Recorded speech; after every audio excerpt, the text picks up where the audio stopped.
I'm a 28-year-old guy, and I started my own e-commerce business about 5 years ago. I built it from scratch, and it's honestly something I'm pretty proud of. But now, I'm dealing with something I never expected. My parents are insisting that my business should be the family's legacy. It all started after I moved out at 18. I didn't exactly have an easy start. My family didn't help me financially, which was fine because they weren't exactly rolling in money either. But it was clear to me early on that if I wanted something, I'd have to get it myself. So that's what I did. I saved every bit I could from odd jobs, and once I felt like I had a solid plan, I took out loans and worked long nights. There were a lot of months I barely made rent, let alone had enough left over for anything else. But gradually things started picking up, and the business grew. Now, my parents always encouraged family loyalty, saying things like, "Family's all we've got," or "No matter what, family sticks together," but they never helped with the actual work. As my business started to take off, they'd come by occasionally, usually just to check in and offer advice that didn't really help. Things like you should try adding more products, or people love free shipping, as if I hadn't already thought of that stuff. It was harmless at first, kind of annoying, sure, but nothing that bothered me too much. Then, a few weeks ago, we had a family gathering. My parents had invited a bunch of family friends and extended relatives, and at one point, out of nowhere, they started talking about how the business was going to be the family legacy. They said it with this tone like it was a given fact. I kind of laughed it off, thinking they were just being overly proud or something. But when I looked at their faces, I realized they were completely serious. Later, when everyone else was out of earshot, my parents cornered me in the kitchen. They went on about how they expected the business to stay in the family and that, naturally, it should pass down to them. Their reasoning: family should always come first. They actually seemed to think I'd just hand it over to them one day. I was shocked, to be honest. I told them that, respectfully, this business wasn't a family thing, it was mine. I had put in all the work, all the late nights, all the financial risk, and they hadn't been involved at any point. I wasn't rude, just straightforward, figuring they'd understand if I explained it that way. But that only seemed to make things worse. My mom went off about how they'd sacrificed so much for me growing up, that it was only fair they benefit from the success of the business. I tried to tell them that starting the business had nothing to do with them, but they didn't want to hear it. My dad just kept saying, "After all we've done, you think we don't deserve this?" They were using words like deserve and owed, which felt like I was suddenly talking to strangers. Then, they started bringing this up to other family members. At the next family dinner, they casually mentioned how well the business was doing, but with a twist, making it sound like I was just waiting to share the wealth with everyone. One of my uncles even asked me if it was true that I'd be keeping it in the family. It was clear my parents had been sharing this idea around, and everyone now assumed I was on board with this legacy plan. What really threw me off was when they started talking about the business's value in front of the extended family. I had never discussed financial details with them, but somehow they had figured out or guessed the ballpark number. It made things awkward because suddenly everyone in the family knew roughly how well the business was doing, which I had been keeping private for a reason. After that gathering, I decided I couldn't keep brushing it off. I had to take a stand. I told them point blank that I wasn't planning on handing it over. I figured being upfront would be enough, but it wasn't. They got defensive, going on about how much they sacrificed for me growing up. They kept saying that if it weren't for them, I wouldn't be where I am, which felt like guilt tripping. Things got even messier when my parents started calling other relatives to tell their side of the story. Suddenly, everyone was hearing about how ungrateful I was for not giving back to the family. I was frustrated, but tried to keep things calm. I kept explaining that the business was something I built independently, not a family asset, but it didn't seem to matter to them. Seeing things spiral like this, I realized I might be in for a bigger fight than I thought. It started feeling like they weren't going to let it go anytime soon, and the whole family seemed to be getting involved one way or another. So I decided to get some outside perspective, and that's when I posted about it on Reddit. I needed advice on how to handle what was turning into a full-blown family entitlement situation, and I figured if anyone would understand, it would be people who've gone through similar drama. And that's where things really started to escalate. Update 1. The next family dinner was set up almost like an ambush. My parents invited me, saying they wanted to catch up and enjoy a meal together. I didn't think much of it, just a typical family dinner. When I arrived, though, I realized the gathering was a bit more crowded than I'd expected. My siblings were there, along with some aunts, uncles, and even a couple of cousins I hadn't seen in a while. As the evening went on, I started picking up on this strange energy. People kept bringing up little stories about my childhood, mostly about how hard my parents had worked to raise me. Every few minutes, someone would casually bring up some sacrifice they made, like skipping vacations or taking on extra hours at work. It wasn't long before I realized what this was turning into, a subtle way to hammer in how much I owed my parents. Eventually, my dad brought it up directly. He turned to me, saying something about how my success was a result of the strong values they'd instilled in me. My mom joined in, explaining that without their sacrifices, I wouldn't be in the position I am today. They kept saying that it only made sense for me to honor the family by keeping the business in the family. I started to understand that this wasn't just a dinner, it was an intervention. I tried to stay calm and explain that while I appreciated everything they'd done for me, my business was built on my own work and the risks I'd taken alone. I offered to help them in other ways. I could set up monthly financial support or create a fund for them, just something that didn't involve giving up control of my business. I thought this might be a reasonable compromise, but they didn't want to hear it. My parents brushed off the idea of support. insisting that the business itself was worth more than some allowance, and that it had to stay in the family. They talked about it like it was some sacred family heirloom, even though they hadn't had any involvement in building it. They were making it clear they saw it as theirs by right. Then my siblings joined in. They started agreeing with my parents, saying it was only fair for them to inherit it. They brought up how they also missed out on things because of my parents' sacrifices and suggested that this was a way for the family to share in my success. Suddenly, I was facing down a whole room full of people who seemed to think my business belonged to them. It got even worse when my parents took things public. In front of everyone, they started listing all the things they had sacrificed to raise me, the things they never had for themselves so I could have a future. My aunts and uncles nodded along, and it was clear they thought I should be grateful. And apparently grateful meant giving up control of my own business. One by one, they started throwing out these little comments about how I'd been given so much and how it was time for me to give back. They brought up things I hadn't thought about in years, using every little moment they'd helped me as leverage to make me reconsider. I finally hit my breaking point and explained to the whole room, as calmly as I could, that my business was not a family project. I'd started it on my own, taken all the risks, and invested my own money. They weren't entitled to anything. I thought this would clear things up, but instead it just made everything worse. My parents started accusing me of putting money over family, calling me selfish right there in front of everyone. The rest of the family seemed stunned by my parents' approach, but no one stepped in to support me. It was like they didn't know what to say or whose side to take, so they stayed quiet. But that silence made things even harder. I felt completely alone in the room. After that, my parents started reaching out to other relatives, spreading this narrative that I was cutting them out and refusing to help the family. Soon, I started getting messages from extended family members, asking why I was treating my parents like strangers. Some of them seemed genuinely confused, others sounded disappointed, and a few outright scolded me for forgetting my roots. And then, as if that wasn't enough, I started hearing from friends. Apparently, my parents had been talking to anyone who would listen, portraying me as this cold, materialistic person who was too focused on money to care about his family. Friends who hadn't spoken to me in months were suddenly reaching out, asking what was going on and if I'd really cut off my family. They seemed to believe I was turning my back on the people who raised me. At this point, I was starting to feel like there was no one left who understood my side. It was like the whole world had suddenly decided that I was wrong. I realized then that I might need to do more than just explain myself. I might actually need legal documentation to protect my business, just in case things went any further. To get some outside perspective, I decided to turn to Reddit. I posted an update detailing everything that had happened, hoping for advice on how to handle this family entitlement nightmare. The responses came pouring in, filled with advice, support, and stories from people who'd gone through similar situations. It felt good to know I wasn't alone in dealing with something like this, and I started to feel a little less isolated. But as I read through the comments, I also realized that I was only at the beginning of what could be a much bigger fight than I'd imagined. Update 2. After the family dinner turned intervention, I realized things were heading into dangerous territory. I decided to get legal advice, just to be safe. I reached out to a lawyer, explained the situation, and asked what I could do to protect the business if my parents tried to make any claims. My lawyer listened, didn't seem too surprised apparently. This type of family entitlement wasn't uncommon, and reassured me that I could set things up to make sure my parents had no legal grounds. Just as I was starting to feel a bit of relief from having a plan, I got an angry message from my mom. She'd found out I was consulting a lawyer. I don't know how. It could have been from a sibling, or maybe one of my relatives had seen me near the lawyer's office. Either way, my parents took it as a betrayal.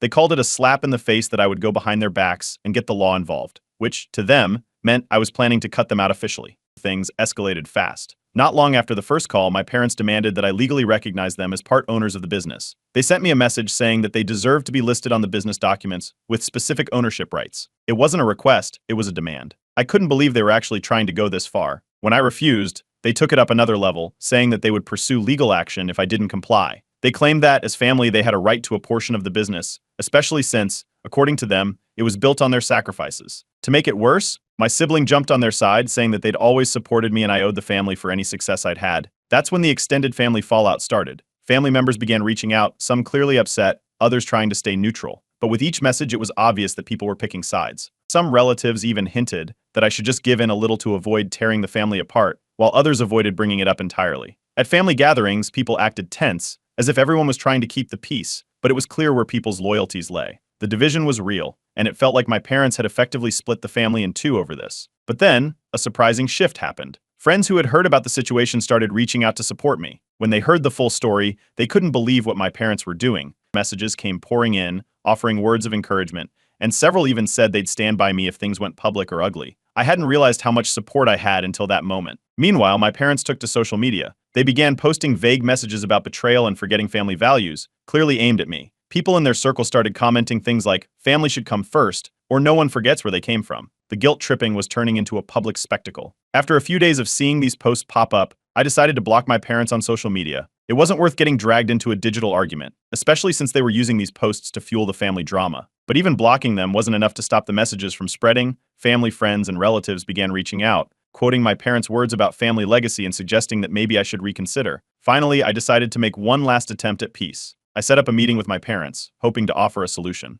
I told them I could help with their living expenses if they needed it. I even offered to set up a fund they could draw from for retirement or emergencies, anything that might show them I wasn't abandoning them without giving up the business. But they shut it down instantly. They weren't interested in money or support. They wanted ownership. My mom made it clear they didn't want handouts. They wanted control over the legacy they claimed I owed to them. It didn't stop there. Somehow, even people I barely knew started messaging me. Friends of the family, distant relatives, all repeating the same line, family should come first. People who didn't even know the full story were chiming in, urging me to make things right. It was exhausting, like the entire family network was being mobilized against me, all repeating the same idea that family was more important than any individual effort. My lawyer, thankfully, was able to keep things in perspective. After hearing the latest update, he reassured me that the business was safe. I had full legal ownership, and the business structure protected me. My parents, as hard as they were pushing, had no real legal claim to it. But even knowing that, it felt like the battle wasn't ending anytime soon. To get some perspective, I posted another update on Reddit. I laid it all out, the demands, the threats, the public shaming, and how the whole family seemed to be rallying against me. People responded quickly, many sharing their own stories of family entitlement and drama. Others suggested going no contact or setting even firmer boundaries. Reading the comments, I felt a strange relief. I wasn't the only one dealing with this level of family chaos, and at least here, people understood. That was where I left it, hoping maybe things would cool down on their own. But deep down, I knew this wasn't over. Not by a long shot. Update 3. After my parents made their legal threat and the demands kept coming, I realized it was time to reveal the full story. Up until that point, I'd kept things vague on Reddit, talking mostly about their demands but not the backstory. So I decided to lay it all out. I shared how I'd started the business on my own, how my parents hadn't supported me financially, and how their involvement had only ever been giving advice on things they didn't understand. I wanted people to see the complete picture, not just the family guilt-tripping tactics they were using. The response was huge. Friends, family, and even some of my parents' friends who had heard about the family legacy story were suddenly shocked. People began reaching out, asking if it was really true that my parents hadn't helped at all in building the business. Extended family members, some of whom had been silent up to this point, started texting and calling me to say they couldn't believe my parents' behavior. I'd been so used to everyone taking my parents' side that this support took me by surprise. But my parents were furious. They found out about the post and went into full damage control mode. My dad's side of the family, in particular, started getting bombarded with messages from my parents, framing me as the one who was lying and turning the family against them. This led to more family members taking sides, and the divide became even more pronounced. Some relatives felt my parents were out of line, while others believed their side of the story, thinking I was the one stirring up drama. It was as if a whole family war had broken out, with everyone choosing a side. Around this time, my parents suggested mediation. They told me they wanted to settle things peacefully with the help of a family lawyer. I recognized it for what it was, a ploy to make it look like they were the reasonable ones. They hinted that if I refused, it would mean I was unwilling to work things out, setting me up to be the bad guy if things got worse. I turned down the mediation offer. I made it clear that this was my business, and there was no reason for mediation over something they had no part in creating. My refusal didn't go over well. My sibling reached out, this time trying to compromise. He suggested that I hand over at least 10% of the business to my parents to keep the peace and satisfy them. When I refused again, he accused me of being the cause of all the division in the family, saying I was selfish for putting my business over family harmony. The longer this dragged on, the more some family members began to distance themselves. The constant back and forth had worn everyone out, and it became obvious that people were getting tired of the drama. Some relatives started ignoring group messages, not showing up for family gatherings, or simply staying out of the discussions. My parents had stirred up a level of tension that most of the family just didn't want to be around. Then came the health angle. My parents began telling everyone that the stress from this situation was affecting their health. They didn't outright blame me, but the message was clear. They wanted people to think that I was putting so much strain on them that it was impacting their well-being. They used this as another tool to get family sympathy, telling everyone they were doing their best to handle things calmly while dealing with their own health issues. It was another tactic, and while some family members saw through it, others bought into it completely. Friends, meanwhile, continued reaching out, confused and trying to piece together what was going on. Some were hesitant, unsure if they'd been misled by my parents' public posts about family values, but the ones who knew the whole story stood by me. I even had some old friends reach out after hearing through mutual connections about what was going on. Each time someone reached out, it was like reliving the situation, with everyone asking why my parents were so fixated on the business. As if things couldn't get worse, a demand letter finally arrived from my parents' lawyer. They were now formally asking for a share in the business. My lawyer reviewed it and assured me that I was protected, the business structure was solid, and they had no legal claim to it. But it didn't make the situation any easier. Knowing I was legally safe didn't erase the emotional toll this whole ordeal was taking. What's more, the extended family finally started to realize that my parents had no actual legal right to the business. Word started spreading that they hadn't contributed financially or in any other way, and some family members who'd been on the fence began distancing themselves from my parents. The reality was out in the open, and a lot of people didn't want to support their entitlement anymore. Still, my siblings doubled down, now blaming me entirely for the broken family. They said that if I had just listened and given in to the initial demands, things wouldn't have gotten this far. The accusations piled up, with them insisting I was tearing the family apart over money. It was exhausting, and I finally realized that the only way to keep my peace might be to go no contact. I shared this in a final Reddit update, explaining that I might be cutting off contact with my family. It was a hard decision, and one I hadn't made lightly, but it was becoming clear that the drama wasn't going to end otherwise. I couldn't keep reliving the same arguments, hearing the same accusations, and watching as my family tried to take something that was never theirs to begin with. So I told Reddit that I was ready to walk away, and for the first time, I felt like I might actually get some peace back in my life. Update 4. After months of endless drama, I made the decision to go no contact with my family. I blocked my parents and siblings on every platform, from social media to my phone. I informed a few extended family members about my decision to make sure they knew I wasn't open to any more mediation or guilt tripping. It felt strange, but also like something I should have done long ago. I couldn't keep allowing them to push me around, especially when they'd gone as far as dragging lawyers into it. Within days, the backlash started. My parents took to social media, this time with direct posts about how I'd abandoned my family, sharing stories of sacrifices they made for me, and claiming I was too focused on money to remember family values. They added pictures from old family gatherings, twisting them into a narrative about how I'd betrayed the people who had raised me. Their friends and even some family members jumped in, commenting how sad it was that family had come to this, with lines like blood is thicker than water and family should always come first. They were doing everything they could to paint themselves as the victims. I knew it was only a matter of time before some relatives started calling me, trying to guilt me into fixing things, and sure enough, the messages and voicemails started pouring in, especially from older relatives. I'd get messages saying things like, "You only have one family, or you'll regret this one day." It felt endless. The more I ignored them, the more intense the messages got, as if everyone was trying to pull me back in. Eventually, I decided to seek out therapy to make sense of everything that had happened. I was worried I was losing perspective or being unreasonable. My therapist listened to my story without judgment, and after a few sessions, they assured me that my choice to go no contact wasn't selfish, it was necessary. They pointed out that my family's behavior had crossed lines repeatedly and validated my need for boundaries. For the first time in months, I felt like I had someone on my side who truly understood the situation.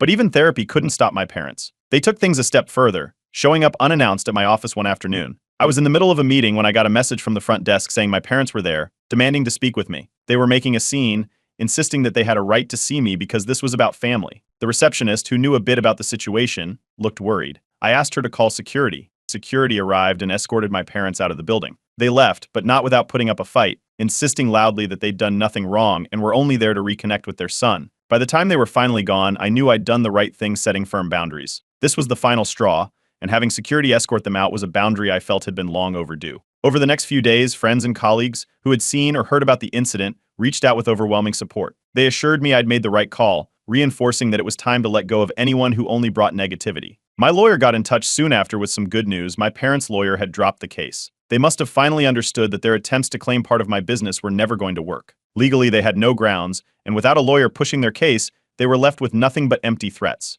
As the dust settled, I noticed a shift within the extended family. Relatives who had initially sided with my parents began to reach out, offering quiet apologies and admitting they'd been unaware of the full story. They said they hadn't realized the extent of my parents' entitlement and were backing off from the issue entirely. It felt like, for once, people were beginning to understand my side of things, or at least choosing to stay out of it. Not everyone backed off, though. My sibling refused to let go, still sending messages whenever they found a way, demanding that I make things right with my parents. They made it clear they blamed me for the family division and even accused me of breaking our parents' hearts. I ignored these messages, deleting them as they came. I knew that responding would only drag me back into the cycle of guilt and manipulation. With no legal threats hanging over me, no guilt-tripping messages I had to respond to, and no family pressure constantly weighing me down, I felt a freedom I hadn't experienced in years. It was like a weight had been lifted, and for the first time I could finally focus entirely on my business and my own well-being. I poured my energy into growing the business, taking on new projects, and connecting with people who genuinely respected my boundaries. Friends, colleagues, and even some distant relatives who'd heard about everything were supportive,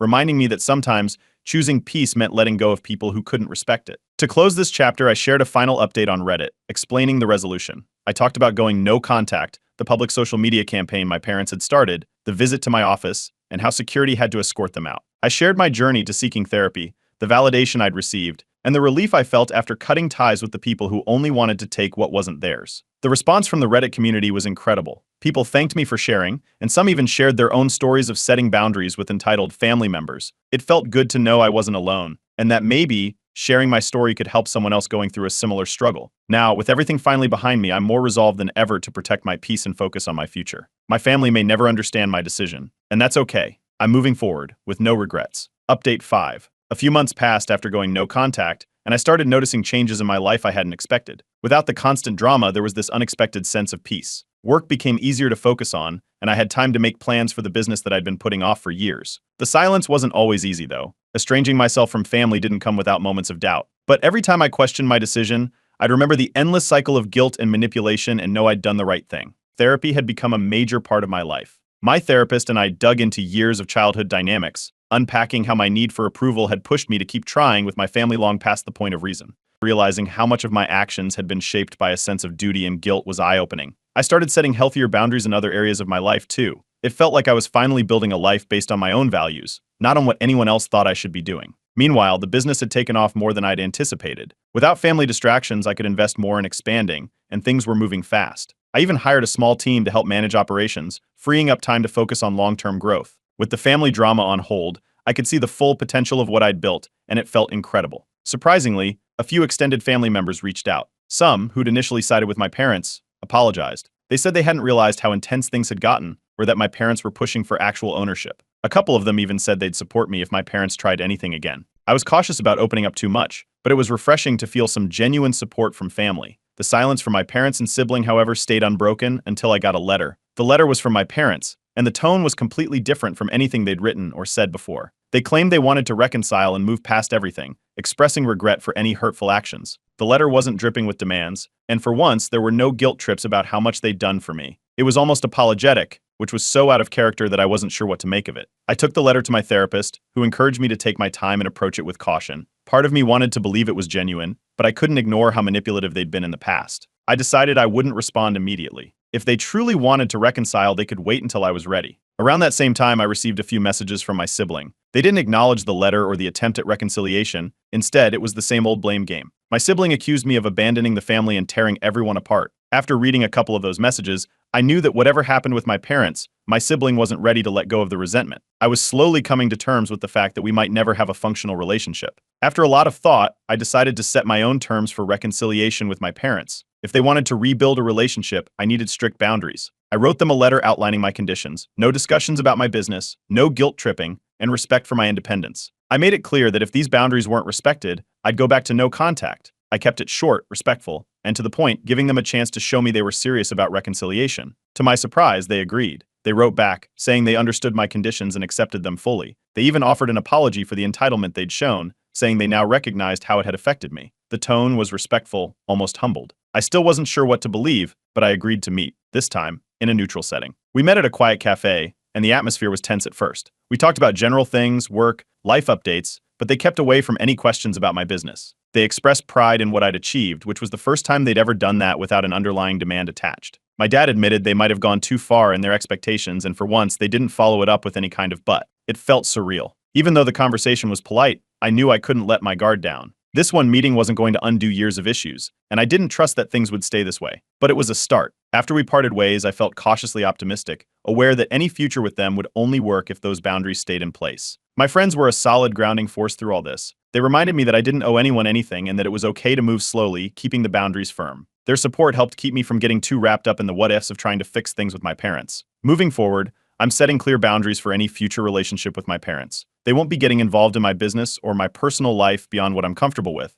And if those lines get crossed, I'm prepared to walk away again. For now, I'm keeping things light and focused on the present, keeping them out of anything business-related, and steering clear of any heavy conversations. I shared a final update on Reddit, letting everyone know that while reconciliation was on the table, it was on my terms. I thanked the community for their support and for giving me a space to process everything. I knew now that my boundaries were what had made all the difference, allowing me to start building a life where I could thrive. This whole experience taught me that sometimes, walking away is the only way to make peace. And if reconciliation does happen, it has to be with respect and self-respect. I've got my life back, and this time it's on my terms. I'm a single guy in my mid-30s, financially independent and comfortable with where I am. I think it's important to give you the background because what's happening with my family right now isn't exactly out of nowhere. things have always been a bit off between us, especially when it comes to control and expectations. My parents and I have had what you'd call a strained relationship for years, although nothing truly explosive. Just subtle digs, some pushing of boundaries, and this ongoing feeling that they're never really satisfied with my decisions unless they align with what they want. But the real trouble began after my grandfather passed away, leaving me a sizable inheritance. I never planned on having that kind of money. It was unexpected, but I wanted to handle it responsibly. I'm not exactly a flashy spender, and honestly, a lot of the people I care about have supported me way more than my parents have, so when I set up my will, I did things my way. A few friends and charities would get some of the inheritance, and my parents, too, would be part of it, though not in the way they might have expected. After putting everything together, I decided to tell them about it. At first, they were supportive. It was the kind of, "Oh, that's nice, honey" vibe, but I could tell they weren't thrilled. I could see disappointment underneath the politeness, but they didn't push it, at least not directly. Now, to understand what happens next, you should know that my parents aren't great with money. They've always been in debt or close to it, with a habit of making poor financial choices, living beyond their means, and frequently asking me for loans. They'd never outright say they needed money, they'd just hint at things like, "It's a rough month," or "Your dad's car needed expensive repairs." I've helped them out more than a few times, but some of those loans turned into gifts, with little hope of seeing the money again. They also have this pattern of prying. They'll say they want to get to know me better, but it quickly turns into a hunt for personal information. For a long time, I brushed it off as just them being curious or nosy, but lately it's felt off. It's like they're gathering data rather than just chatting with their son. A few months back, a friend of mine, who works in estate planning, shared a story with me about a family he'd worked with that went through some serious will fraud issues. He brought it up casually, but something about it stuck with me. After that, I got a little paranoid. I went through all my accounts and documents, double-checked my passwords, and made sure everything was locked down tight. I set up extra security on my will and accounts just to be safe. It felt like overkill, but I was trying to protect myself and my assets, given the subtle tension I'd already been sensing. Since then, my parents have acted differently. They've become noticeably attentive, paying close attention whenever I mention anything to do with money or estate planning. They'd start asking random questions, things like, "So, how much of your will goes to us?" In this half-joking way. Or "Who else is listed, by the way?" Sometimes they'd try to frame it as a concern for me. "Are you sure you've thought of everything, dear?" It might sound harmless, but combined with everything else, it's unsettling. Eventually, I decided to consult my lawyer. He reassured me that my documents were secure and well protected, but encouraged me to stay cautious and limit what I shared with others. I started feeling a bit like I was living in a spy movie, but it's wild what gut feelings will do to you. The next thing that happened was particularly strange. My parents, who usually had no issue dropping by unannounced, suddenly seemed reluctant to come over. Every time I invited them, they'd come up with excuses. "Oh, maybe next weekend," or "We're just so busy with things." It struck me as odd because, until now, they'd practically treated my house like their second home. One day, I found something that added to my suspicions. My filing cabinet, where I keep most of my personal documents, looked like it had been tampered with. Nothing was missing, but the drawers weren't as I'd left them, almost like someone had gone through them and then tried to put everything back exactly, but not quite right. It felt invasive, even if nothing was outright gone. Around this time, I received an anonymous letter. It wasn't threatening, but it contained vague warnings about being careful with those closest to you and keeping an eye out for money manipulation. No signature, no return address. I've got no idea who sent it, but it definitely ramped up my anxiety. Things took a direct turn when my parents casually asked if I'd be interested in helping them out with a family investment loan. They played it off as something for all of us, but when I declined, saying I wasn't comfortable mixing finances, the mood turned frosty. They didn't make a scene, but I could see the anger simmering. Shortly after, my lawyer mentioned in passing that if I felt there was any threat, I should consider taking extra protective steps on my estate. It felt like a warning without him saying it outright. Then, as if they sensed I was pulling away, I got an email from an old family friend suggesting I rethink who I was benefiting in my will. The friend phrased it like friendly advice, but I bet anything my parents put them up to it. Now, I was officially on guard. Update 1. A few weeks after the weird message from my old family friend, I got a security alert on my phone about a failed access attempt on my digital will file. It was one of those unusual activity detected notifications that makes your stomach drop. I hadn't touched the file recently, so there was no reason it should have been accessed. That was the moment I realized I'd need to step things up. After that, I installed a bunch of extra security measures. I added alerts for any changes or attempted logins to my accounts, secured my cloud storage, and even upgraded my home security. I felt like I was going overboard, but considering everything lately, I knew I needed to be thorough. Not long after, I met up with a family friend for coffee, someone I'd known for years and trusted.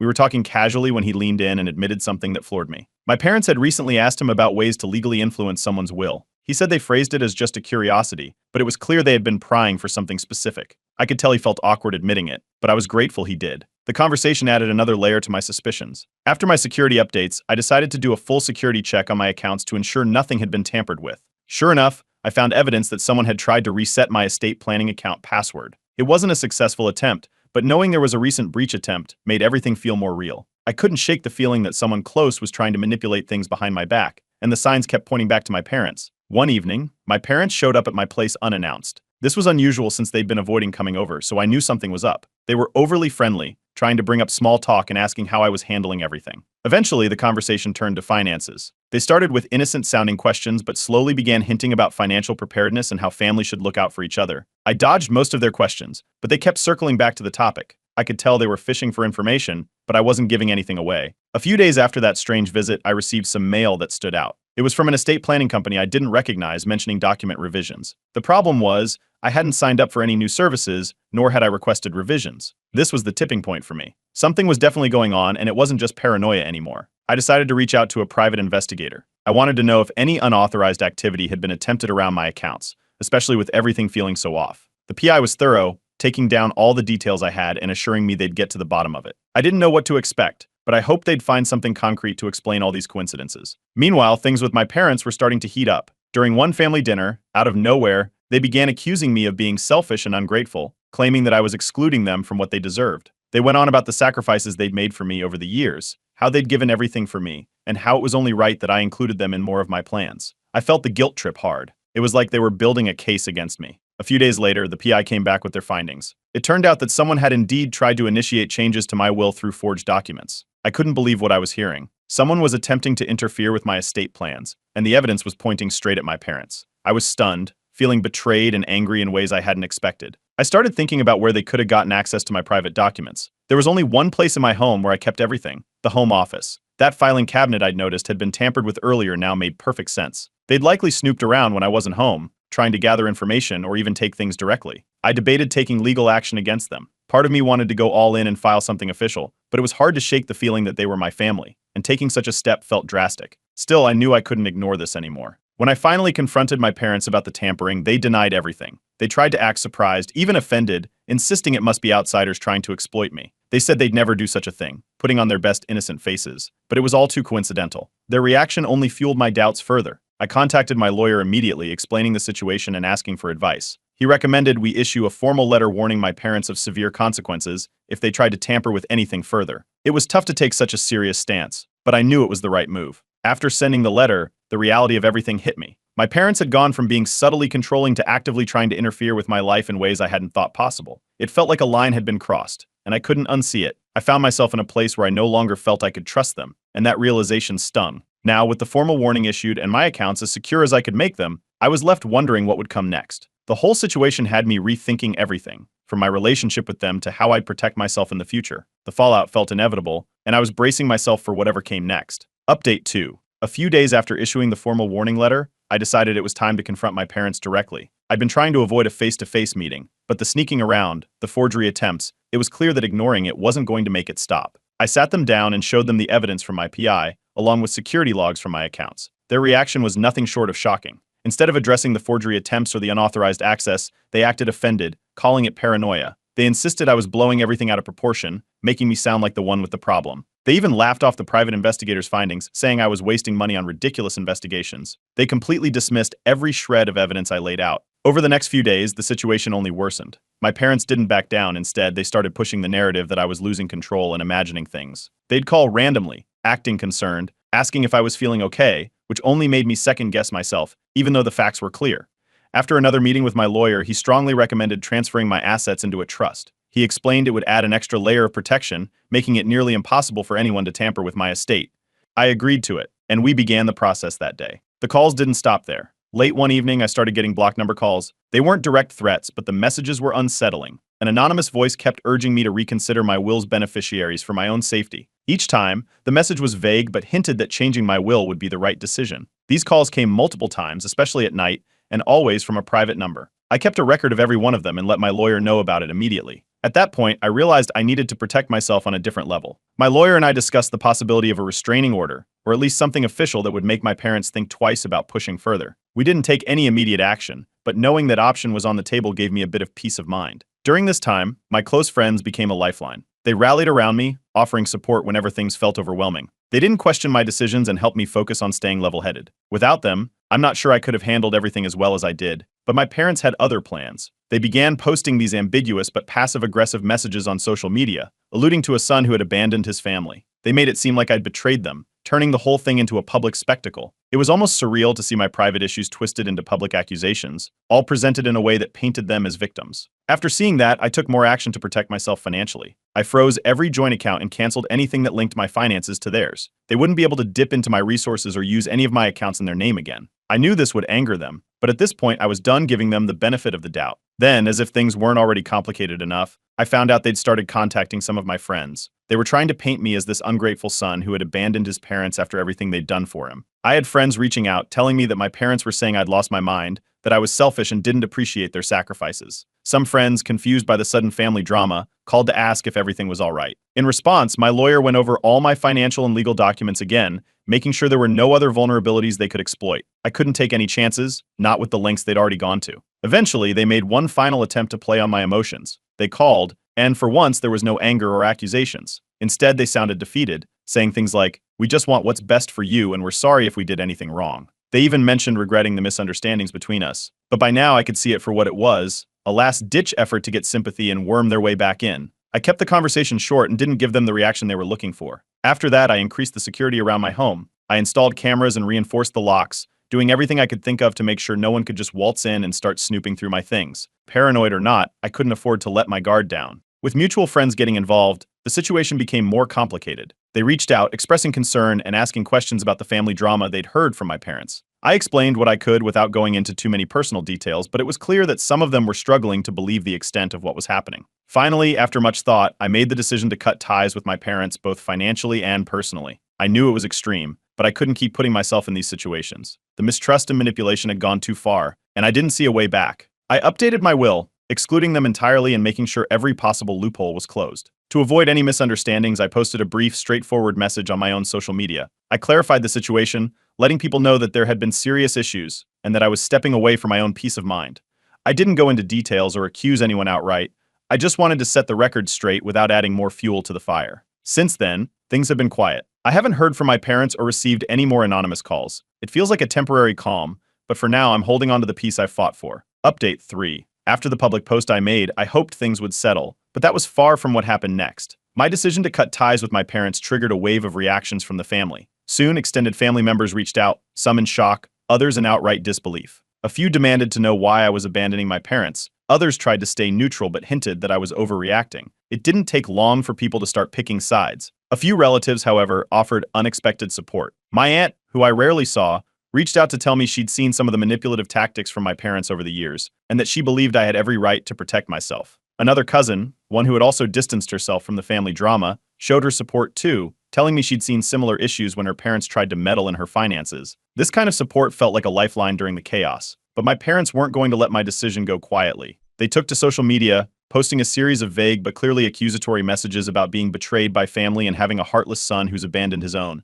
They tagged family members and friends in these posts, making it clear they were talking about me without actually saying my name. It didn't take long for others to chime in, adding their own opinions or messaging me directly to voice their disappointment. The social media backlash spilled over into the community. Some neighbors and acquaintances were supportive, while others seemed disappointed or even outright critical of me. It was surreal to go from private family drama to public spectacle. The pressure from both sides took a toll, especially when people started forming opinions based solely on my parents' posts. Around this time, my lawyer filed additional documents to block any future inheritance claims my parents might try to make. He assured me this would further safeguard my assets and prevent them from making any attempts to contest my will or claim my estate later. I was glad to have his help because it felt like another line of defense against any more manipulation or interference. The stress started affecting my health too. I noticed myself losing sleep, feeling exhausted, and even developing headaches that wouldn't go away. I decided to reach out to a therapist, someone who could help me work through the weight of the betrayal and the unexpected pressure from family and community. Therapy became a space where I could process everything, especially the guilt and emotional strain of cutting off my parents. It wasn't easy, but I knew I had to do it to protect myself. A few more family members came around to my side as time went on. Hearing their support helped ease some of the loneliness I felt, especially when it came from people I never expected to understand. They'd seen bits and pieces of the manipulation over the years, but hadn't realized how deep it ran. It was comforting to know there were people who understood, even if it wasn't everyone. I worked to rebuild trust with close friends and the family members who had supported me. I kept them updated, not to vent, but to let them know how much I appreciated their support. Having that solid circle of people who weren't trying to manipulate or guilt me became my anchor. Meanwhile, I met with my lawyer again to draft a new will, this time ensuring my parents were completely excluded. We went over every possible loophole to make sure nothing was left open to exploitation. This revised will felt like the final piece of the puzzle, securing my boundaries in a way that left no room for future manipulation. Surprisingly, the story picked up local attention. A couple of small media outlets reached out wanting my side of the story, but I declined. The last thing I wanted was to fuel the drama any further, especially now that I was trying to find peace. With all the steps I'd taken, I knew it was time to set boundaries not just with my parents but with every family member. I let them know, in as gentle a way as possible, that my decision was final and that I wouldn't entertain further discussions about it. Some understood and respected my choice,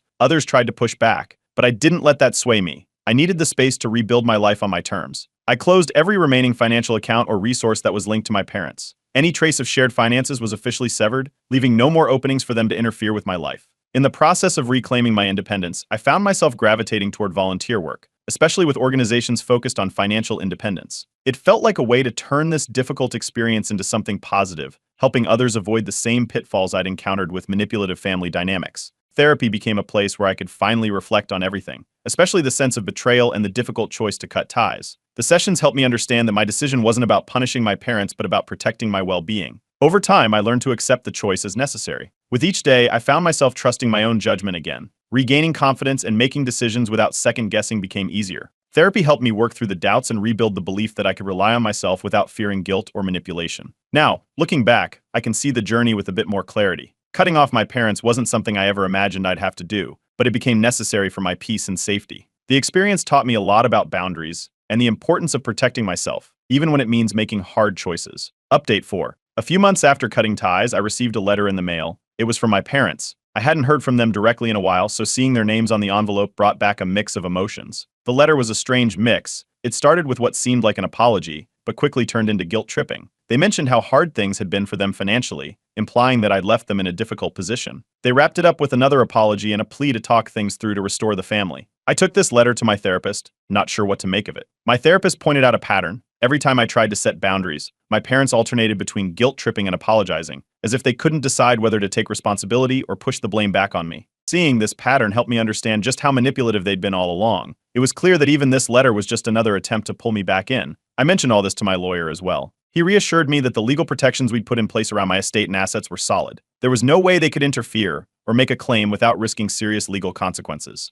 This reassurance lifted a huge weight off my shoulders, knowing that everything I'd done was working to keep them out of my life and my finances. Not long after, I heard from a family friend that my parents were going through tough times financially. It wasn't surprising given their history, but now that I wasn't there to bail them out, it seemed their situation was getting worse. They'd made several poor investments recently, hoping to make quick returns, and it had backfired. It was a strange moment, indirectly confirming that my decision to cut them off financially had been the right one. Around this time, an unexpected call came from one of my cousins. Apparently, my parents had been talking to family, portraying me as ungrateful and heartless for cutting them off without warning. My cousin, though, saw through it and wanted to check in with me. He told me how they'd been going on and on about their sacrifices and how I'd abandoned them. It felt strange to hear it, but I was grateful that at least some family members saw the truth. Then came the twist. My cousin mentioned that my parents had actually spoken with a lawyer, hoping to challenge my will or get some kind of financial restitution from me. I reached out to my own lawyer, who told me that legally, my parents had no ground to stand on. Any lawyer they spoke to would quickly realize there was no case to be made here. My lawyer said this was likely just another attempt to pressure me,